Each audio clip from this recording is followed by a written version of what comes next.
वालेकुम दोस्तों की हाल चाल तुझे पे होता पंजाब टीवी। मैं तुहाडा वीर मोहम्मद लतीफ। दोस्तों सब पहलो सारे चैनल नूं सबसक्राइब करो ताकि साड़ी हर आने वाली वीडियो तुहाडे तक आसान तरीके से पहुँच सके। अज वीरों वास्ते माशाल्लाह पहलन झोटी कड्डी है, गब्बन तैयार झोटी माशाल्लाह, थब्बियां दा हड्ड क्वालिटी मेरे वीरां तसल्ली दे नाल चेक करना है। मुठ मुड़ का थान बड़ा प्यारा कढ़दी आँदी और विरला मेरे वीरां चेक करनियां ने, कल्ला कल्ला थान लगा है, थब्बियां दा हड्ड क्वालिटी है, गल्लां नाल नहीं वीरां दे सामने आ, कोई उच्ची नीवीं नहीं कीती, बिल्कुल जिवें हैगी हकीकत दे खड़ी है। बाकी मेरे वीरां ने नस्ल ज़ात चेक कर लैनी है। रेट फुल प्यार मुहब्बतां चाहतां दा 4,20,000 रुपया मुल है। 4,20,000 दे विचों प्यार हैगा, इंशाल्लाह जिन्ना हो सके करवावांगे। माशाल्लाह जी माशाल्लाह, झोटी की नस्ल ज़ात चेक करनी है, कोई धुन्नी नहीं कोई कौड़ी नहीं, धुन्नी कौड़ी का कतई निशान नहीं है। और थान मेरा वीरां चेक करना है कि कल्ला कल्ला लगा है, पूरी लोकेशन लगा है तो बड़ा प्यारा लगा है। माशाल्लाह जी माशाल्लाह, कद पूरा, वेल चंगी, हुसन चंगा।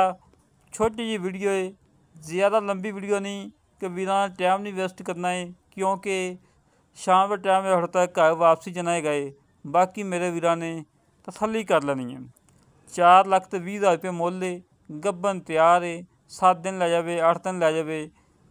और नस्ल ज़ात मेरे वीरां सामने बिल्ली अख है माशाल्लाह, चूरकुंडा सिंह है और वेल चंगी, हुसन चंगा। और पिछले 2 खुद सफ़ैद ने, अगले काले ने। मेरे वीरां तसल्ली दे नाल जब चेक कर लेना है। माशाल्लाह अल्लाह के हुक्म नाल मेले ला के सूवेगी, मेले ला के सूवेगी। और जेड़े वीर नूं झोटी पसंद आवे साडे नाल रबता 0306 51 10 914 0306 51 10 914।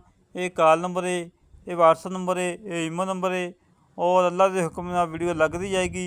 इंशाल्लाह 20 मिनट बाद झोटी सेल हो जाएगी। जरा वीर लै जाएगा इंशाल्लाह दुआवां याद करेगा।